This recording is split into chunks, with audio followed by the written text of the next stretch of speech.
Tang Yunxing segera menggunakan matanya untuk menjelajah. Setelah pemeriksaan yang cermat, dia menemukan bahwa cambuk kekeliruannya secara aktif menyerap energi yang terkandung dalam senjata panjang transparan, mengakibatkan situasi musuh menjadi lebih lemah dan saya menjadi lebih kuat. Dia sangat terkejut. Apa sebenarnya yang menyebabkan perubahan pada cambuk kekeliruan ini?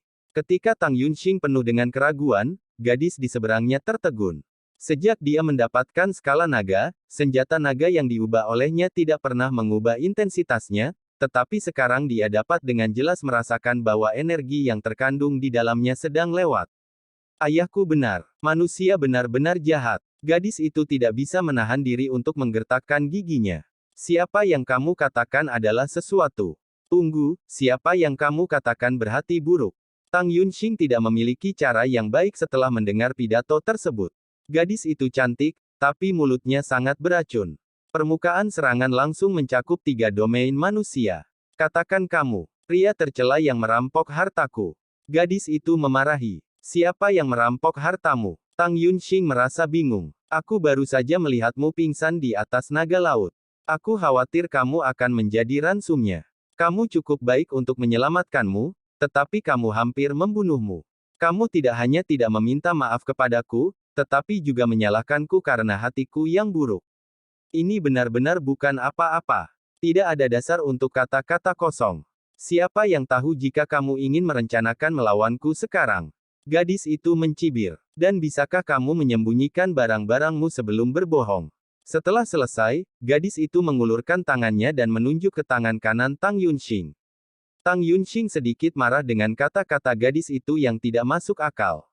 Dia ingin membantah, tetapi ketika dia mengulurkan tangan dan menunjuk, dia tanpa sadar menundukkan kepalanya dan melirik kode kebenaran di telapak tangan kanannya. Saya melihat kitab kebenaran yang sederhana dan berat aslinya berwarna emas gelap, yang dikelilingi oleh kabut air.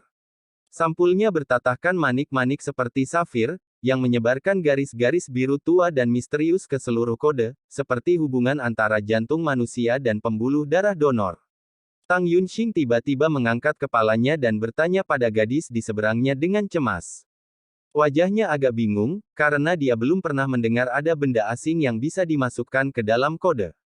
Anda harus tahu bahwa kode itu lebih penting bagi orang-orang di yurisdiksi daripada tangan dan kaki, nomor 2 setelah kehidupan, dan tidak boleh ada kesalahan. Aku takut menakutimu sampai mati. Melihat ketakutan Tang Yunxing, gadis itu menjualnya. Apa menurutmu aku sama takutnya denganmu? Setelah panik sebentar, Tang Yunxing dengan paksa menahannya, dan kemudian mencibir pada gadis itu, jika kamu tidak memberitahuku, aku akan menjadi kue di langit. Setelah itu, Tang Yunxing menatap manik-manik biru laut pada kode dan berpura-pura, apa yang harus aku lakukan denganmu? Melihat foto Tang Yunxing tentang pemilik manik-manik biru laut, gadis itu sangat marah sehingga dia takut dia benar-benar akan merebutnya, jadi dia menahan amarahnya, ini adalah harta leluhur saya. Ketika Anda tidak sengaja menyentuh saya sekarang, baju zirah skala naga secara otomatis melindungi Tuan dan mengubah tombak naga menjadi lubang di dadamu. Lalu ketika aku akan memberimu pemakaman yang paling layak, tiba-tiba melayang ke arahmu dan tertanam dalam kodemu. Meskipun aku tidak tahu apa yang terjadi, itu pasti trik sulap yang kamu gunakan. Pernyataan gadis itu dengan kesadaran subjektif yang kuat membuat Tang Yunxing bosan. Setelah selesai, dia langsung berkata, jadi kamu berbicara lama sekali. Apa ini? Harta karun, kata gadis itu kaku. Petik 2.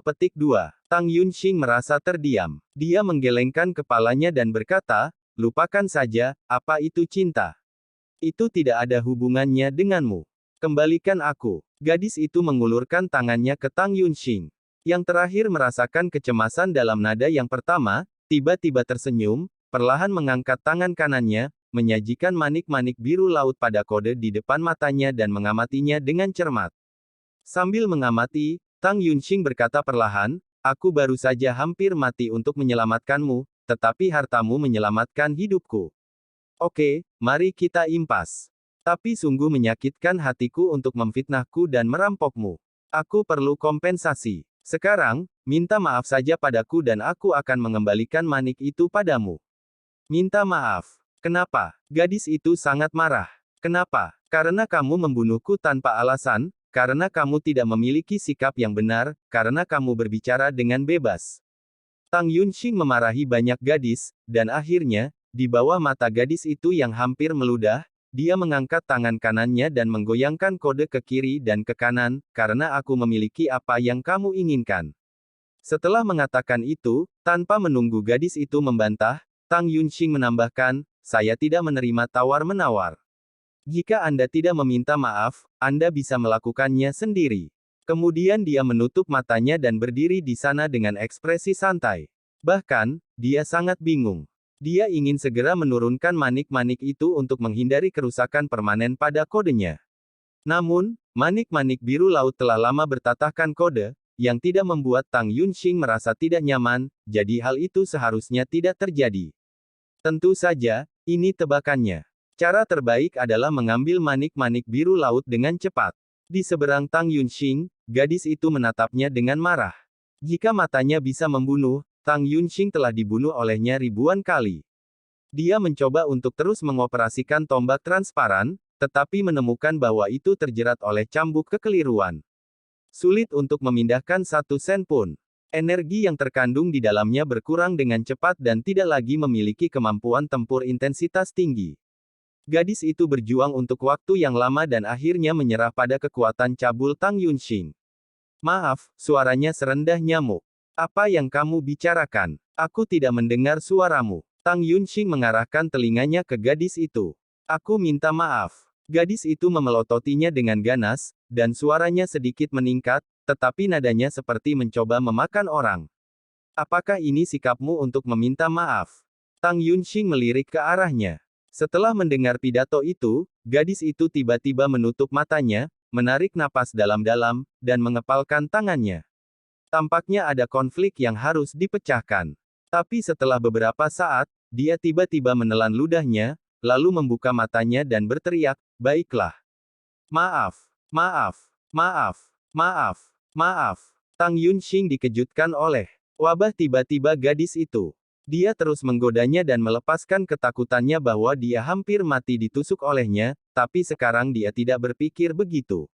Yah, kamu tulus. Katakan padaku bagaimana aku bisa mengembalikan manik itu padamu.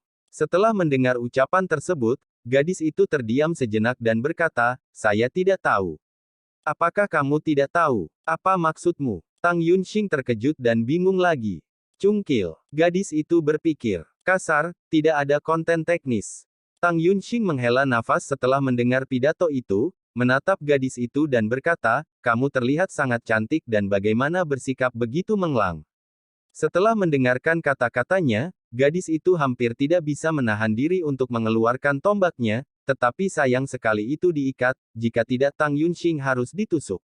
Setelah Tang Yunxing selesai, dia siap memanggil mata eksplorasi untuk menemukan kekurangan, tetapi tiba-tiba dia menemukan bahwa permukaan mata eksplorasi juga kabur dengan lapisan kabut air.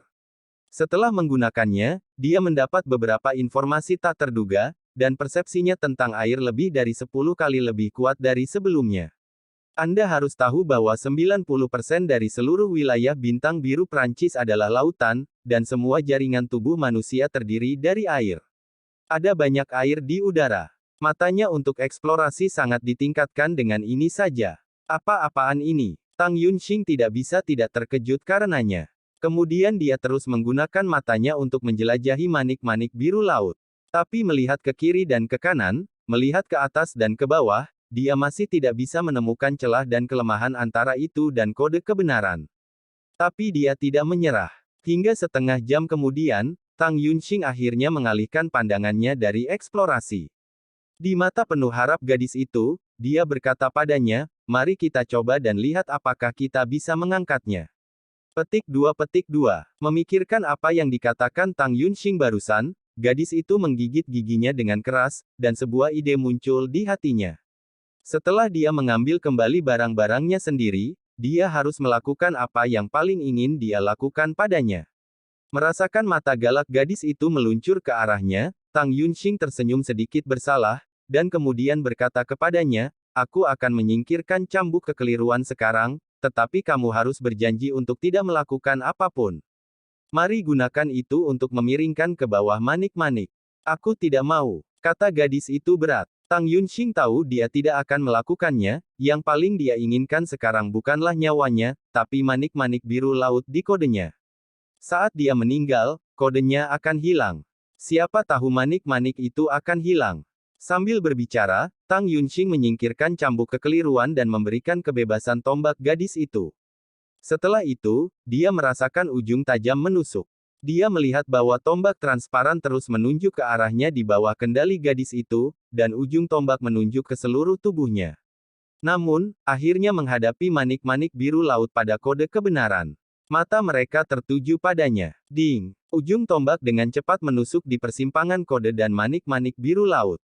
Setelah hantaman yang jelas, tombak gadis itu pecah dan pecah seperti kaca yang rapuh.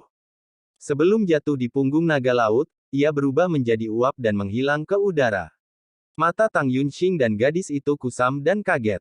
Saat mereka siap untuk berkomunikasi dan mencungkil manik-manik biru laut dengan cara lain, tiba-tiba mereka menengadah ke barat. Di ujung garis pandang mereka, di ujung garis pandang Tang Yunxing, burung laut yang tidak bisa melihat ke samping mengepakkan sayapnya dan berebut terbang ke arahnya. Tepat di belakang burung, dinding air transparan hingga ribuan meter berguling semakin tinggi dari lautan. Gunung seperti tembok air menghalangi langit dan matahari, menelan semua suara. Itu datang diam-diam dari laut jauh. Potensinya menghancurkan dan tak tertahankan. Meskipun tembok air setinggi 1000 meter mengancam dan mengandung kekuatan yang mengguncang bumi, karena manik-manik biru laut memberi mata eksplorasi kemampuan untuk melihat elemen air, Tang Yunxing dapat melihat bahwa di balik tembok air, ada kekuatan naga yang sangat mengerikan. Di depan nafas itu, kekuatan naga-naga laut di bawah kakinya sekecil nyamuk dan lalat. Di sekelilingnya, gadis itu juga memperhatikan, sehingga wajahnya seputih kertas.